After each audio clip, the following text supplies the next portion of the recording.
Hey everybody, a Retro Geek Dad here, back with another toy review. This time we are looking at the NECA Teenage Mutant Ninja Turtles Colossal Chrome Dome. I picked this up from Target. It was close to about the $45–50 range. That's an expensive figure. But this Chrome Dome figure, when I learned about it, a few months back, it was like September, October. Chrome Dome was actually one of my favorite figures as a child with the Ninja Turtle line, so I definitely wanted to pick him up when he came out.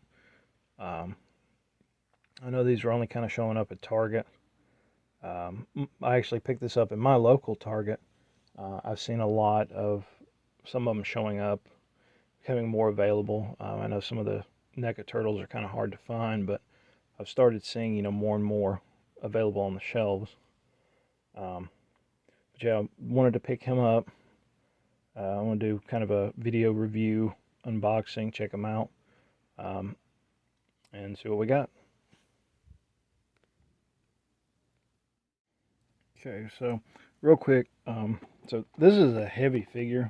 I kind of wanted to see how much he kind of weighed. I've got a little kitchen scale here. Let's see.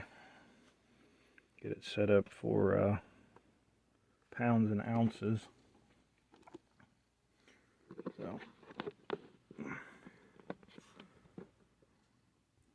So like close to 2 pounds. So a pound, 12.6 ounces. It's almost 2 pounds. So it's a pretty good size figure. Pretty good heavy figure. Weigh in. We'll get a measurement of the box real quick. So about 11 inches, and then about 6.5, and about 3.5. So pretty good hefty figure.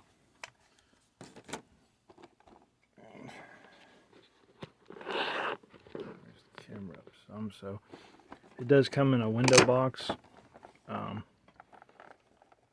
There's a picture of the figure. So this figure itself is a very tall figure. I'm trying to get it all in the shot.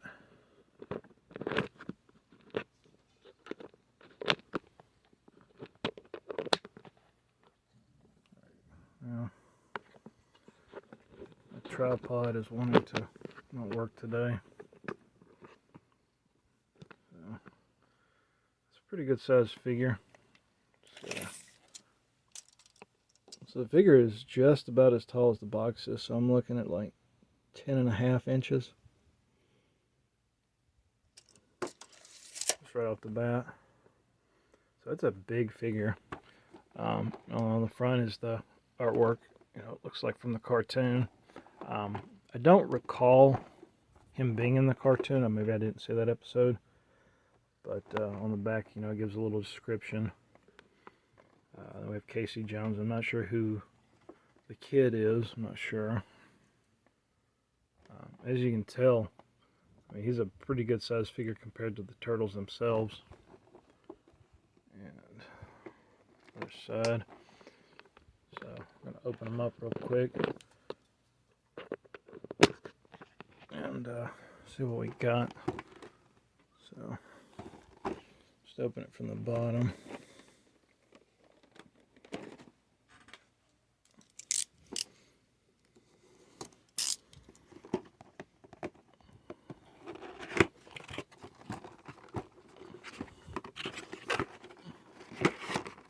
I do kind of like the whole VHS packaging. It's really cool. So the inside, the background is just kind of like that office building. It's the Channel 6 tower. So if you wanted to set up the display, you could. But man, this is a big figure. He's got several different hands on the back. Go ahead and get these little ties off. got 2 on his legs, and he's got 1 on his arms. Try to cut the straps, not the figure. So he's also got 2 katanas. So we'll slide those out.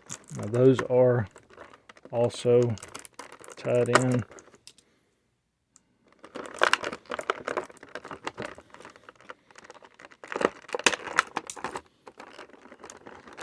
Now he's also got a tie on his neck too.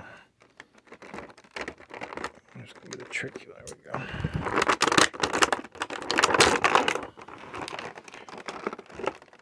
Man, that is a big figure. You get the rest of the accessories. So it comes with a little desktop and a blaster.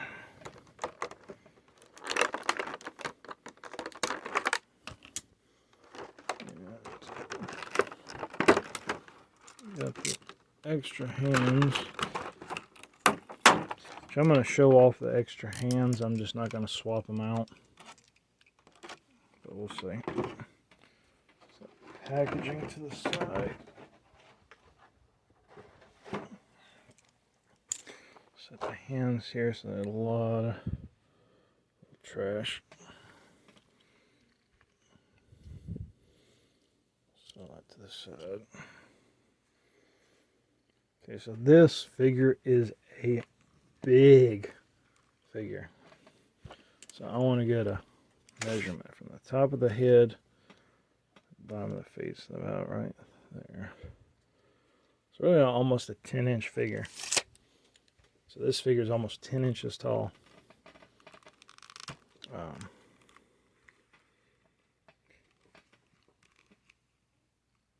Man, I am so blown away by how big this figure is. I'm trying to get it all in the shot. I had the vintage chrome dome figure. Of course, he was the same size as the other turtles, and his, he was cast in the vac metal. There we go. So, but this one is really cool. I'm really digging this, like the paint deco, the shading and everything. It's really cool. All the colors kind of pop out.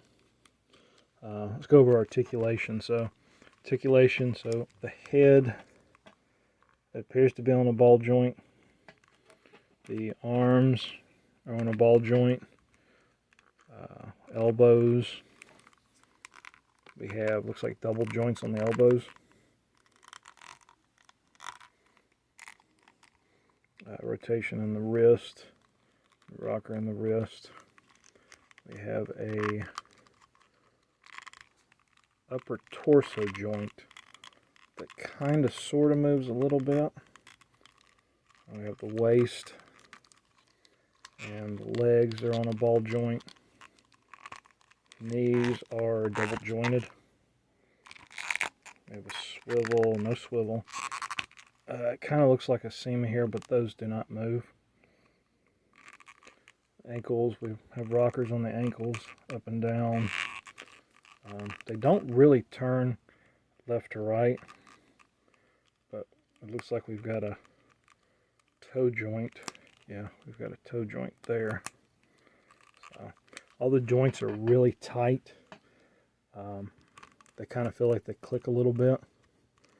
Really, really tight joints. Accessories. So the figure comes with a belt already on. It does, yeah, there's a little, I'm not going to take it off because those are little pegs. But, so you can already tell there's a little bit of white at the base. That's never a good sign. It means it's getting close to breaking, or there's too much tension on it or something. It's a weak joint. So look at the accessories. So we have the katanas. One is shorter than the other. We have the little blaster. which I'm not going to lie, kind of feels like an early McFarlane blaster. You know, the real like thin plastic, brittle plastic. You know, if you do anything with it, it'll break. So it feels really kind of thin, like very fragile plastic. So I'd be very careful with that, especially these thin parts. And of the PC, like I said, I never saw the original cartoon episode that featured Chrome Dome, so I don't know the significance of the computer. But it is a cool accessory, kind of a retro 80s computer, like an old Apple or something. I'm sure there was some kind of connection between him and the character, but regardless, pretty cool. Like I said, I'm not going to take the hands out and change out the hands, but I'm going to kind of go over them. With these NECA turtle figures, I just feel like changing the hands too many times is bad for it, for the pegs and everything. I did have the Super Shredder figure that I did review on a while back. Had the same kind of feeling with the hands. You just got to be really, really, really careful with them. And I don't feel too comfortable. There's a plastic here, and then there's tape on the outside. So real careful getting all these out. Okay. So with the hands, we're just going to kind of look at them real quick. So we have a set of like karate chopping hands. So if you want to do the karate chopping, or if you want to play rock, paper, scissors, and you really like paper, we've got, trying to match them up. Okay, so we have two of the sword holding hands. So you can hold the two katanas.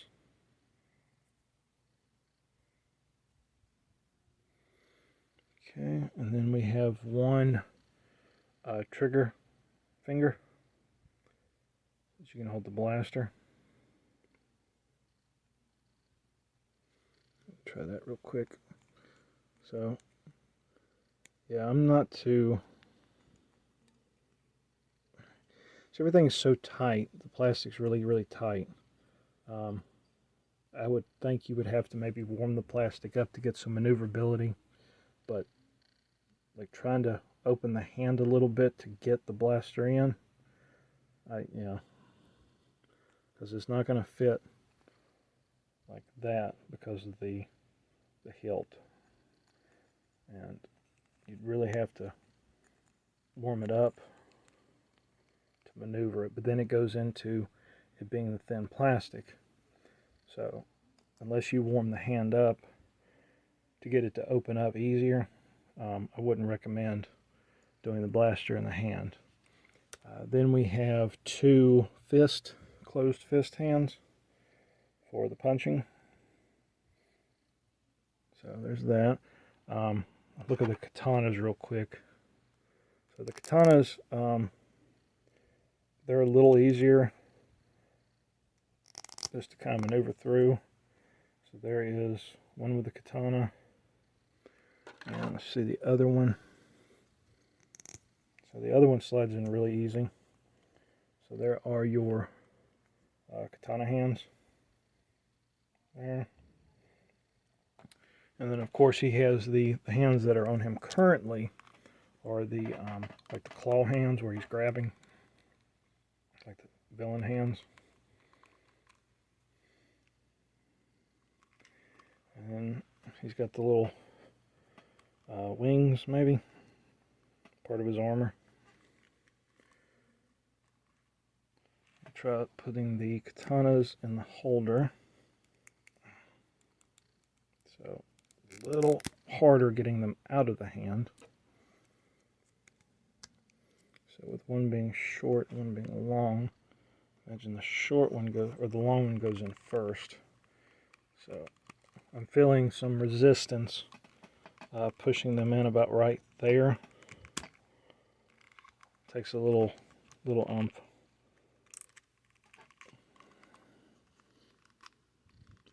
So yeah, and I think it's because this area right here is raised a little bit, and that's what's hitting it. But as you can see, the angle down, that one went in a little easier. That one angles down. So there are the katanas.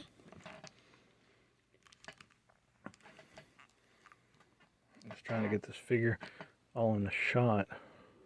Raise the camera some. So this figure, having to adjust the camera. So this figure, this is an impressive figure. Price is a little high, but I can see why, because that's a big chunk of plastic. I'm really impressed with this figure. It's a very intimidating figure. It's really cool. So for some comparison purposes, here we have Chrome Dome. So here we have the 5.5 inch Origins He-Man. So there is some comparison purposes. Now they're standing right next to each other. So that is a monster of a figure. Yeah, that's really cool.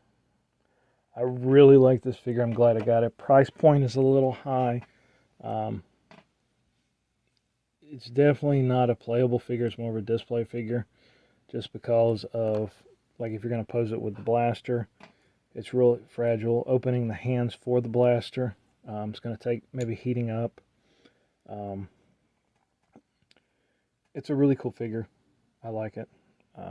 Price point's high, like I said, but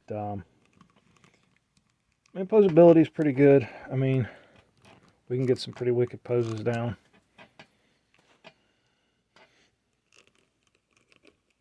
Like I said, some of the joints feel like they kind of lock in. So, yeah. But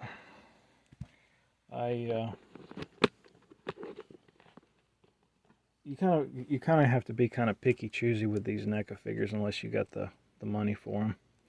But this was one I really wanted.